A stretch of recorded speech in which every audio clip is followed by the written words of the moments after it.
O aroma doce e quente de caramelo e baunilha pairava na cozinha como uma suave névoa, envolvendo Helena em uma familiar sensação de conforto. Seus movimentos eram lentos e precisos, enquanto deslizava a forma de pudim de leite para dentro da geladeira. Era o doce predileto de Lucas desde que ele era um garoto magricelo de 10 anos, com joelhos esfolados e um sorriso tímido. Ela o acolhera em sua vida como se ele fosse seu, construindo um elo ao longo de 15 anos através de lanches da tarde compartilhados, noites em claro velando febres infantis e os conselhos silenciosos, mas sempre presentes, de uma figura materna dedicada. A casa estava quase em silêncio naquela noite. Apenas o borbulhar distante da água na panela e o suave clique do termostato do refrigerador quebrando a quietude. Amanhã seria o dia do casamento de Lucas, um evento que deveria ser motivo de alegria e celebração para toda a família. Helena havia passado semanas planejando, ajudando nos preparativos, escolhendo flores e provando doces. Ela sentia um misto de felicidade por Lucas, vendo-o alcançar essa nova etapa da vida, e uma ponta de melancolia, percebendo o tempo voar. Foi nesse ambiente carregado de expectativas que Lucas surgiu na porta da cozinha. Sua silhueta hesitante na penumbra do corredor fez o coração de Helena palpitar levemente. Ele parecia carregar um peso invisível nos ombros, a alegria da véspera do casamento obscurecida. Helena? Sua voz era um sussurro hesitante, quase um pedido de desculpas antecipado. Ele parou na soleira, os olhos fixos em algum ponto indefinido no chão. Sei que você sempre cuidou de mim, desde que me entendo por gente, e sou grato por tudo que fez. As palavras de Lucas eram um bálsamo inesperado, aquecendo um canto do coração de Helena, que às vezes duvidava do afeto do enteado. Ela sorriu gentilmente, encorajando-o a continuar. Você sabe que sempre quis o seu bem, meu querido. Ele finalmente levantou os olhos, encontrando os dela, mas havia uma apreensão palpável em seu olhar. Amanhã é um dia muito importante para mim. Um dia que eu sempre imaginei. Ele fez uma pausa, engolindo em seco. Quero ir ao cemitério logo cedo. Preciso sentir minha mãe perto de mim. Sei que ela não pode estar aqui fisicamente, mas quero que ela faça parte desse momento. Helena assentiu lentamente, o nó na garganta apertando. Era um pedido compreensível, um tributo tocante à memória da mãe que Lucas perdera tão cedo. Ela sentia a dor da ausência materna através dos olhos marejados do enteado e respeitava profundamente sua necessidade de conexão espiritual naquele dia especial. Claro, Lucas. Acho que é uma coisa muito bonita de se fazer. O silêncio que se seguiu foi diferente do anterior, agora carregado de uma tensão quase física. Lucas continuava parado na porta, como se houvesse mais a ser dito, palavras que lutavam para romper a barreira da hesitação. Helena esperou pacientemente, o pressentimento de que algo não estava certo crescendo em seu íntimo. Finalmente, após uma longa e agonizante pausa, as palavras que Helena temia romperam o silêncio com a frieza cortante de uma lâmina. E amanhã, Lucas começou, a voz agora quase inaudível. Eu preferia que você não fosse ao casamento. A confissão atingiu Helena como um golpe físico, um soco no plexo solar que lhe roubou o ar dos pulmões. O calor da cozinha pareceu se esvair completamente, substituído por uma frieza paralisante que percorreu sua espinha como agulhas de gelo.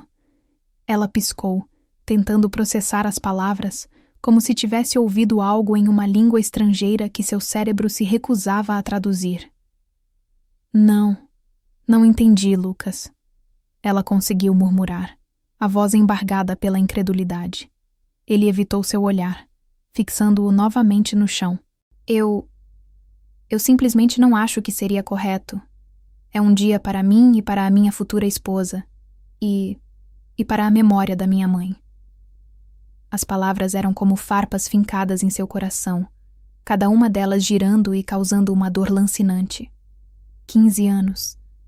15 anos dedicados a criar aquele menino como se fosse seu próprio filho. 15 anos de noites mal dormidas, preocupações e alegrias compartilhadas. Ela o vira crescer de um garoto franzino e inseguro para o homem que estava prestes a se casar. Ela estivera presente em todos os momentos importantes de sua vida, oferecendo apoio, carinho e uma presença constante.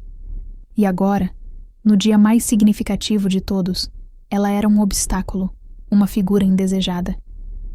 A escritura da casa de praia, cuidadosamente guardada em sua gaveta no escritório, de repente pareceu sem valor.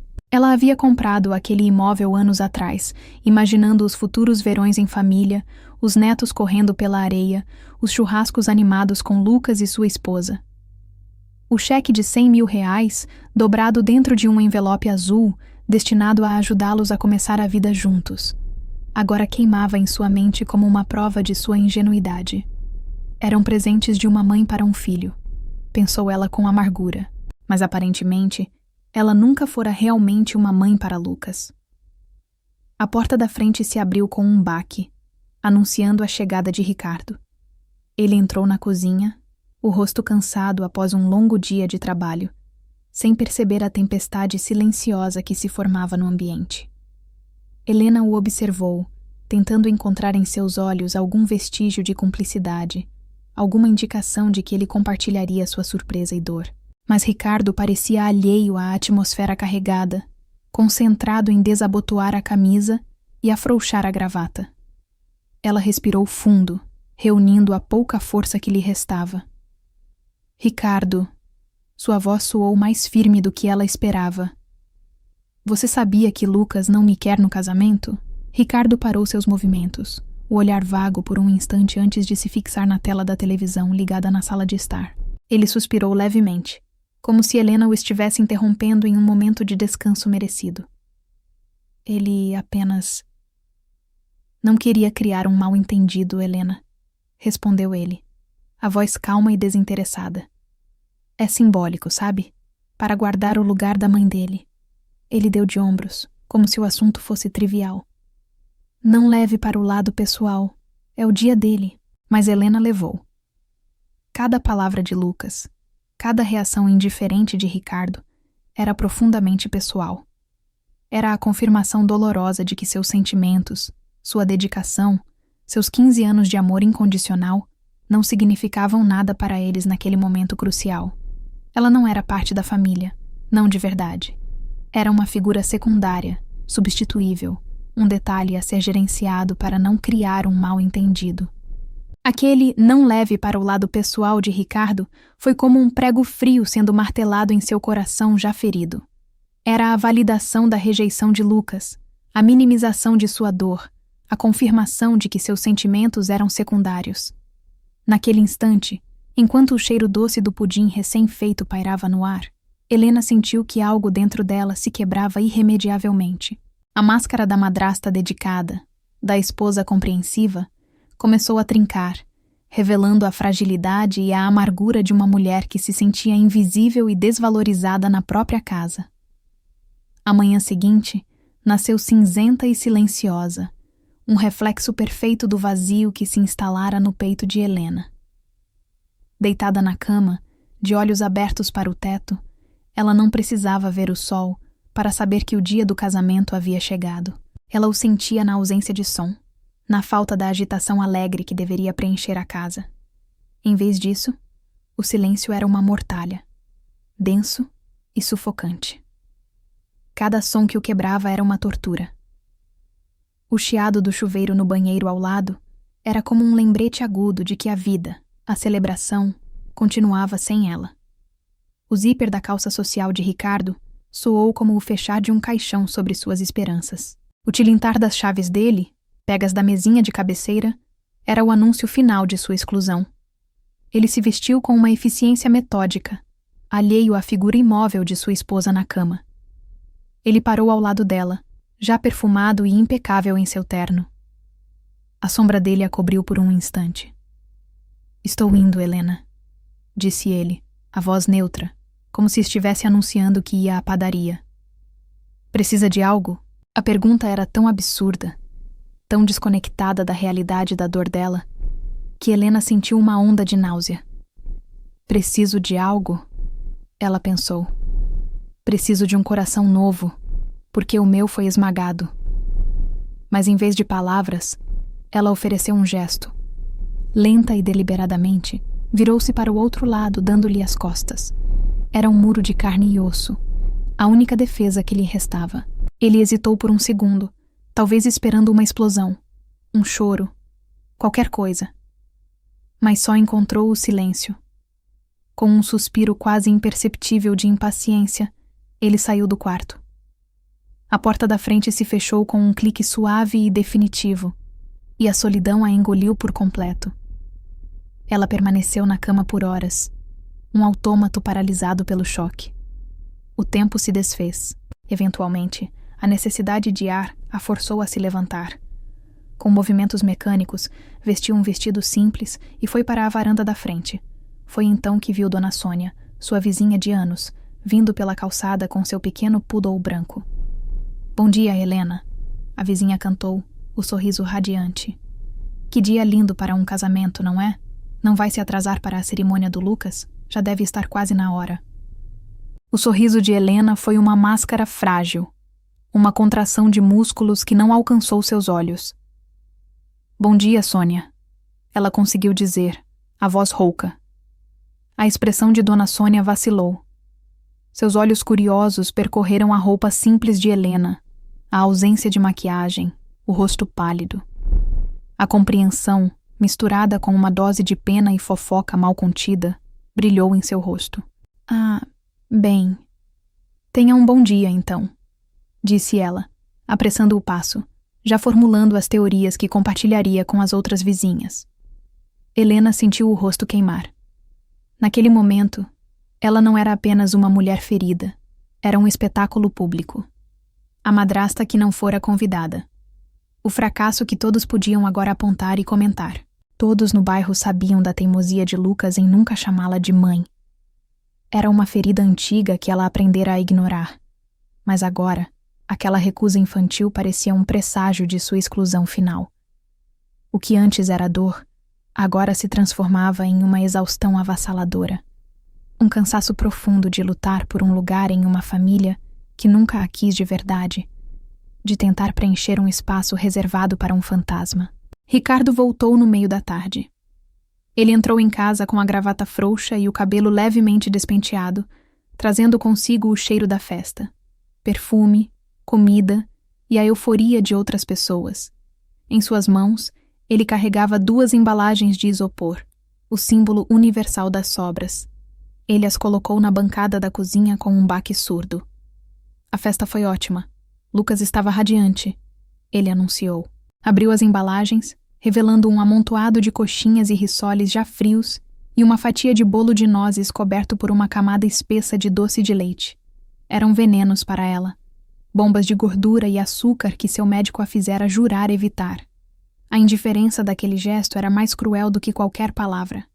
Ele nem sequer se lembrava de suas restrições de saúde. "Helena", he said, the tone shifting to a slight irritation. "Você não disse que tinha um presente para o Lucas?" Ele me perguntou. Ficou um pouco chato. A frieza na voz de Helena poderia ter congelado o ar. "Eu não fui ao casamento, Ricardo. Como eu poderia entregar um presente?" A irritação dele transbordou. "Pois é. Você não deu nada a ele. Sabe o papelão que foi? A noiva ganhou presentes de todo mundo. O filho do seu marido se casa e você nem manda uma lembrancinha? O que as pessoas vão pensar?" O que as pessoas vão pensar? Era sempre sobre isso. A fachada, a opinião dos outros. Ele percebeu que havia passado do ponto e tentou recuar, adotando um tom paternalista e condescendente.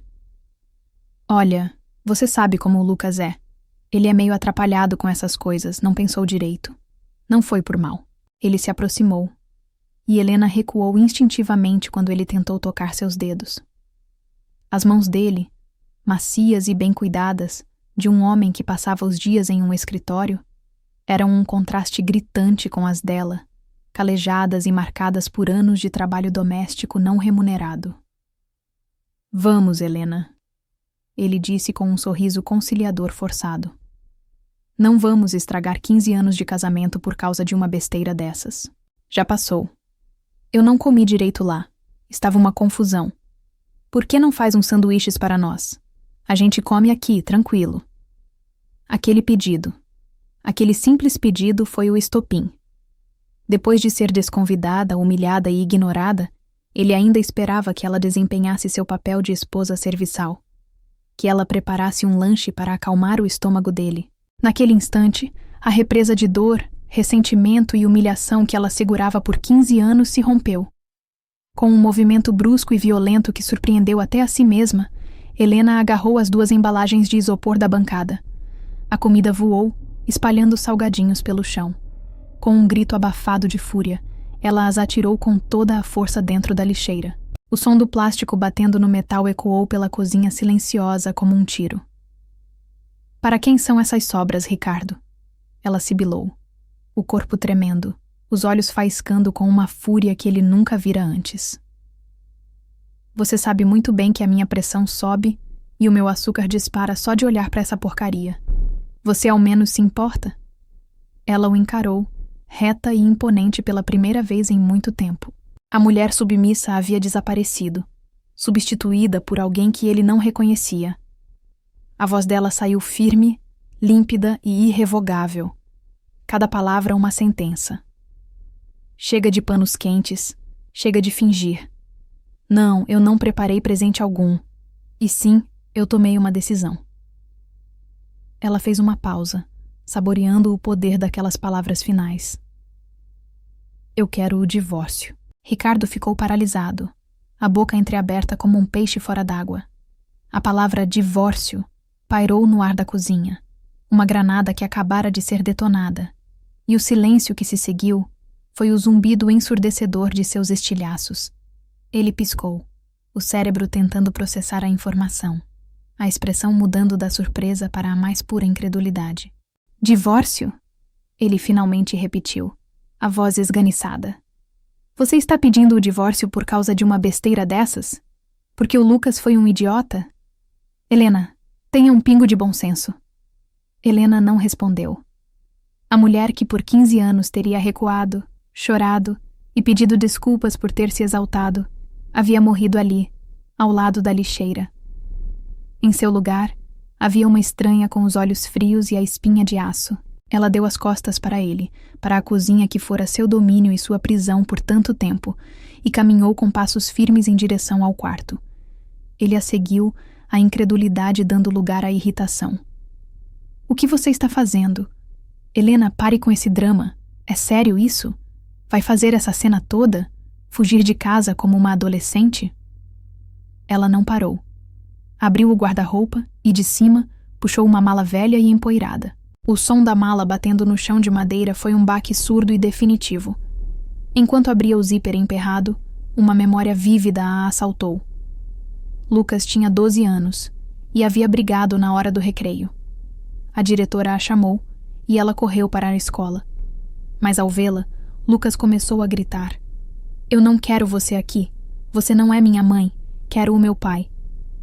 Ele chutou a canela dela quando ela tentou acalmá-lo. Naquela noite em casa, a humilhação foi dupla. Seus próprios pais, em uma visita, a repreenderam. Você foi dura demais, minha filha, disse sua mãe. Você precisa entender que ser madrasta exige mais paciência. Seu pai concordou. Ninguém a defendeu. Ninguém validou sua dor. Ela estava sozinha, presa entre a rejeição de um menino ferido e as expectativas impossíveis de todos ao seu redor. Naquela época, ela também arrumou uma pequena mala. Fugiu por 3 dias, ficando no sofá de uma colega de trabalho, e só voltou porque Ricardo a encontrou, prometendo que as coisas iriam mudar, que ele conversaria com Lucas. Mas nada mudou de verdade. Ela apenas se tornou mais silenciosa, mais cuidadosa, engolindo as pequenas humilhações diárias para manter a paz. Agora, esta era a estreia. Eu já te perdoei por ter gritado comigo, disse Ricardo da porta do quarto, a voz agora tingida de um falso arrependimento. Eu sei que não devia, mas isso, divórcio, é um exagero. Helena o encarou, vendo não o homem que amara, mas um estranho que se beneficiava de seu silêncio, de sua solidão. Seus pais já haviam falecido. Ela era filha única. Ele sabia que ela não tinha uma rede de segurança para onde correr. Vá em frente, ele disse por fim, o tom mudando da irritação para o desprezo, um sorriso de escárnio se formando em seus lábios. Faça seu show. Quero ver para onde você vai. Ele estava errado. Ter para onde ir não era sobre ter um endereço, mas sobre ter um destino. E o destino dela era para longe dali.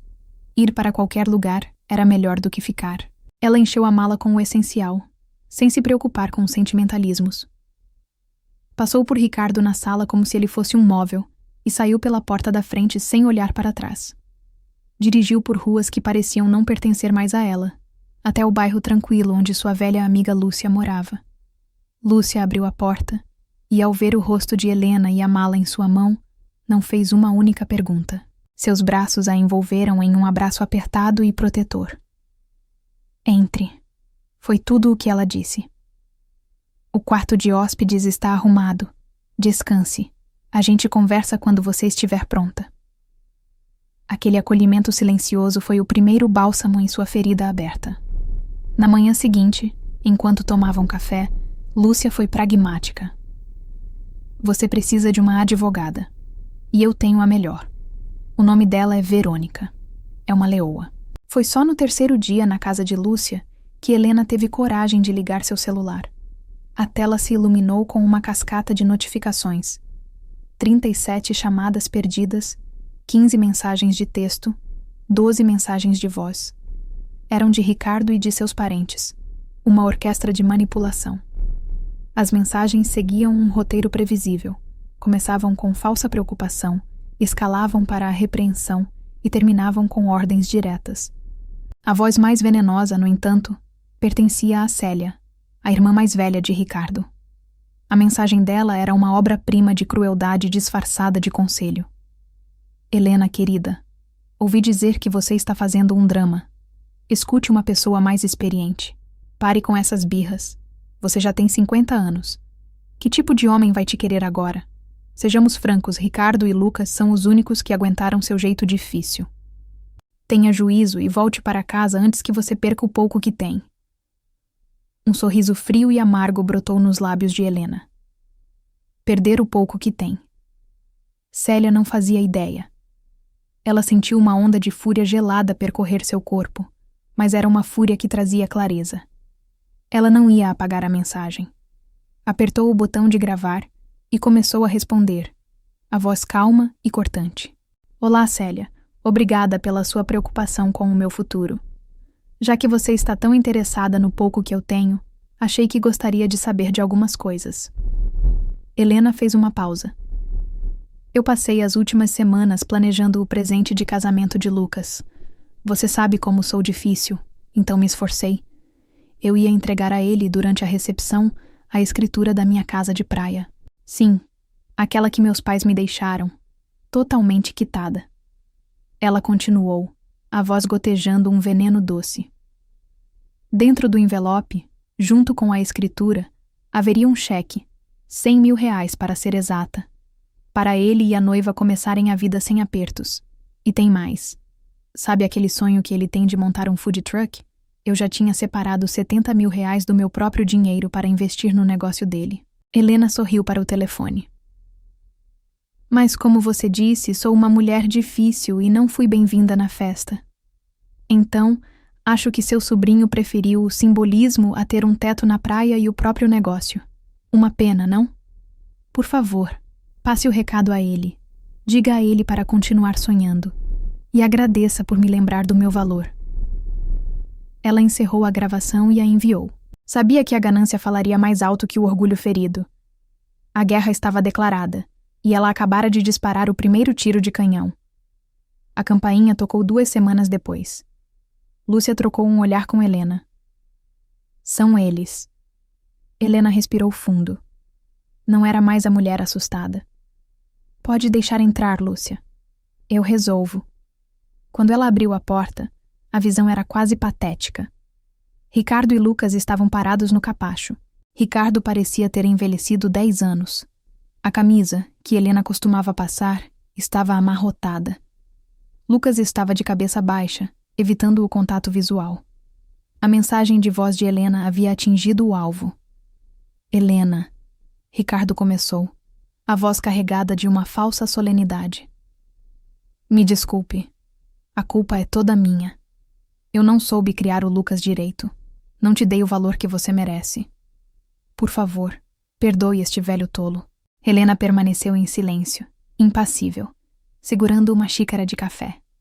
O silêncio os deixou desconfortáveis, forçando Lucas a falar. Helena, ele murmurou. Eu sei que errei. Eu não sou bom com esse tipo de coisa. Espero que possa me perdoar. A culpa em sua postura era a mesma de quando, na infância, ele quebrava algo e tentava esconder. Helena tomou um gole de café. Ela ergueu os olhos e fitou o enteado com uma frieza analítica. Lucas, você desvia o olhar e mexe os pés quando mente. Você faz isso desde pequeno, disse ela. Quem te ensaiou esse discurso? Foi a tia Célia? O rosto de Lucas se contraiu, a máscara de arrependimento se despedaçando. Não meta a minha tia nisso, ele retrucou, a voz subindo, revelando a raiva por baixo da farsa. Ricardo, vendo a performance desmoronar, interveio. Ei, mais respeito com a Helena, disse ele, uma encenação patética de autoridade.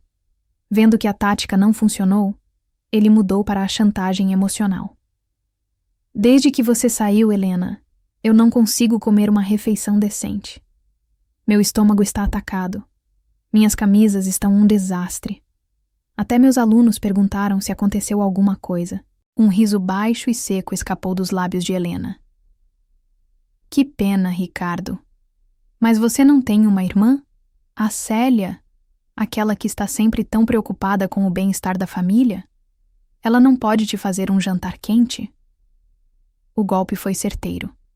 Ricardo ficou sem palavras, mas Lucas, cujo amor pela tia beirava a adoração, explodiu. Qual é o seu problema? Ele gritou, apontando um dedo acusador para ela. Quando foi que eu te desrespeitei? Quando meu pai te tratou mal? Você viveu na nossa casa por 15 anos, comeu da nossa comida, e agora sai como se nós fôssemos o problema? Age como uma vítima, culpando todo mundo. Sim, eu vivi, Helena retrucou, levantando-se. Sua voz, antes calma, agora vibrava com uma intensidade contida. E me custou caro. Custou um cargo público concursado, estável, que eu abandonei sem pensar 2 vezes para poder te levar e buscar na escola, para ficar em casa quando você ficava doente, para te ajudar com o dever de casa. Isso não foi de graça, Lucas. Ela estendeu as mãos na frente dele, forçando-o a olhar. Olhe para estas mãos. Elas eram macias 15 anos atrás. Eram jovens. Agora olhe. As palmas estavam ásperas, com calosidades formadas por esfregar panelas. A pele ao redor das unhas estava seca. Vá até a cozinha e olhe as mãos da Lúcia. Ela tem a minha idade, 50 anos. As mãos dela parecem ter a idade que tem. As minhas parecem as de uma mulher 20 anos mais velha, gastas por anos de trabalho invisível que vocês dois sempre consideraram minha obrigação. Ricardo baixou os olhos, incapaz de encarar a prova física do sacrifício dela. A vergonha era palpável em seu rosto. Mas Lucas não recuou. Ele dobrou a aposta, o direito adquirido em sua voz tão natural que era chocante. Se não fosse você, outra mulher teria se casado com meu pai, ele disse com desdém. É só trabalho doméstico. Não é o que você deveria fazer? Aquele comentário foi a gota d'água, a anulação final de sua identidade. A dor em seu peito se transformou em uma clareza cortante. Foi a sua tia que te ensinou a pensar assim também? Ela perguntou. Você tem alguma ideia do que a sua preciosa tia faz em casa? Nada. Quem cozinha e lava é a empregada. E enquanto eu passava noites em claro com você ardendo em febre, onde ela estava? Tomando café com as amigas. Num último ato de desespero, Lucas jogou sua cartada final. Ah, você quer falar de dinheiro? Tudo bem, então. Ele cuspiu as palavras. Esses seus 2 imóveis, suas contas de poupança, tudo isso foi adquirido ou valorizado depois que você se casou com meu pai. Isso os torna bens do casal. Pela lei, meu pai tem direito à metade de tudo. O ar na sala ficou pesado, elétrico. Ali estava a verdade nua e crua. Não era sobre perdão. Era sobre dinheiro. Helena se levantou lentamente, um sorriso gélido e triunfante se espalhando por seus lábios. Lucas, eu te disse quando você era pequeno que deveria estudar, aprender como o mundo realmente funciona. Mas você não deu ouvidos. Ela balançou a cabeça, com um falso tom de pena. E agora? Olha só para você. Um homem feito que não sabe a diferença entre bens do casal e herança. Ela se inclinou para a frente, a voz baixando para um sussurro letal. Vocês já ouviram falar em um termo jurídico chamado testamento com cláusula de incomunicabilidade? Lucas pareceu confuso, mas o rosto de Ricardo mudou instantaneamente. A cor sumiu de suas bochechas. Como professor, ele tinha um entendimento básico da lei, o suficiente para saber exatamente o que aquelas palavras significavam. Helena continuou, saboreando cada sílaba. Minha mãe, antes de falecer, era uma mulher muito inteligente. Ela deixou um testamento, devidamente registrado, à prova de balas. Nele, consta que todos os seus bens, imóveis e contas foram deixados para mim, e somente para mim, com uma cláusula expressa de incomunicabilidade. Isso significa que nada disso jamais entrou na comunhão de bens deste casamento. Legalmente, vocês não têm direito a um único centavo. Ela se endireitou, a rainha em seu castelo. Era um escudo, concluiu ela. Minha mãe me deixou um escudo, porque ela via as pessoas com mais clareza do que eu. Ela sabia que um dia a máscara de vocês iria cair. O divórcio foi uma guerra relâmpago. Doutora Verônica, fiel à sua reputação de leoa, não perdeu tempo. Ricardo, percebendo que sua reivindicação era uma causa perdida, tentou uma última cartada. Uma pensão exorbitante, alegando que sofreria um prejuízo irreparável. Foi um erro crasso. A advogada de Helena apresentou a Ricardo um dossiê discreto. Não continha acusações, apenas perguntas. Perguntas sobre presentes de pais de alunos, como vales-viagem e contribuições espontâneas. Ricardo empalideceu. A ameaça não precisou ser verbalizada. Um escândalo na Secretaria de Educação, uma investigação por quebra de ética, e sua carreira estaria acabada. Em menos de uma semana, ele assinou os papéis do divórcio, abrindo mão de qualquer reivindicação financeira. Ele só queria que a leoa e seu dossiê desaparecessem de sua vida. Livre. A palavra ressoava em Helena com uma doçura que não sentia há décadas. Para comemorar, ela viajou sozinha. Foi para uma pequena cidade serrana. Em uma loja local, viu um vestido vermelho vibrante.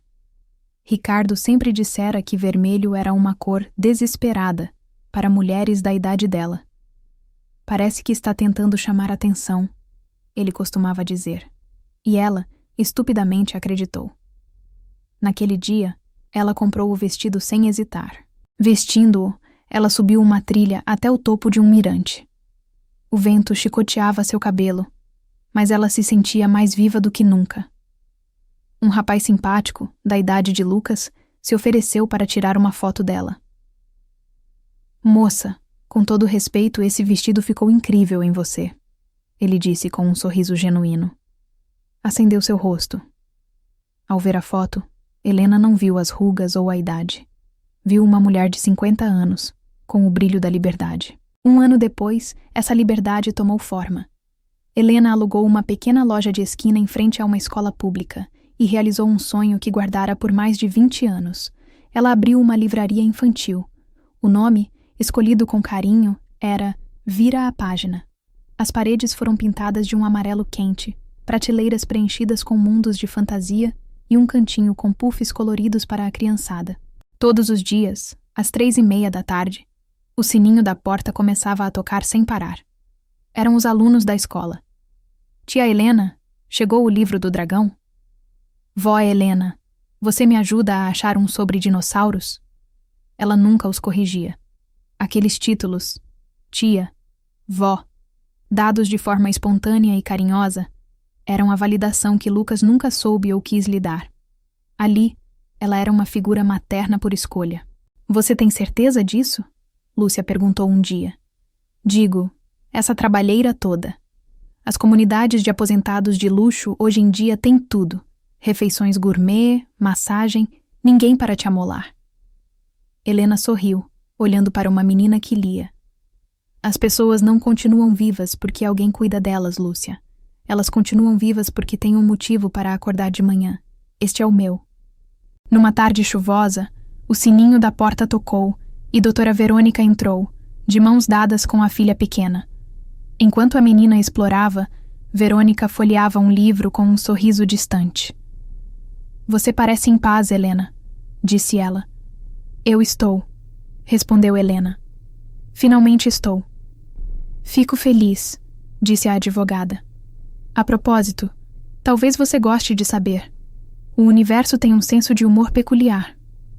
Ela fez uma pausa. Seu ex-marido está sendo investigado pela Secretaria de Educação.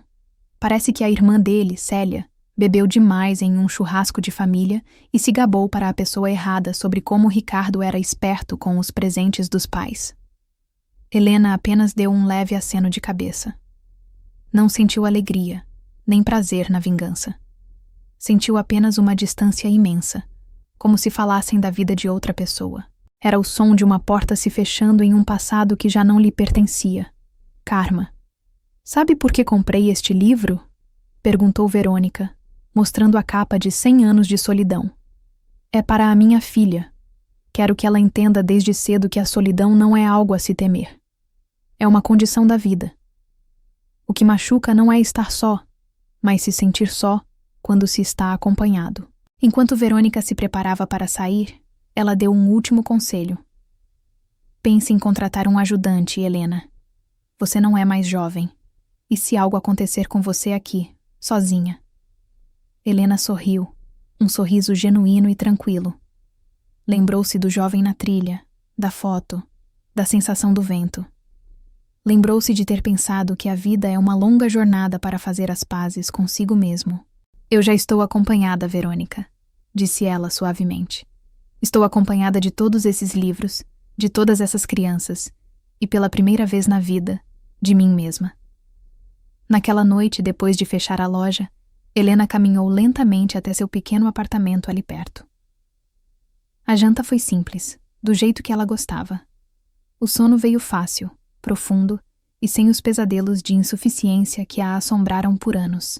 O divórcio havia curado sua insônia, melhor que qualquer remédio. Ela havia se despido de tanta bagagem, de tantas expectativas alheias. O que tinha agora era simples e vasto. Cuidar de sua pequena livraria, terminar os livros que ainda não lera, deixar o sol bater em seus ombros. Viver. Página por página, ela estava escrevendo sua própria história. E era um best-seller.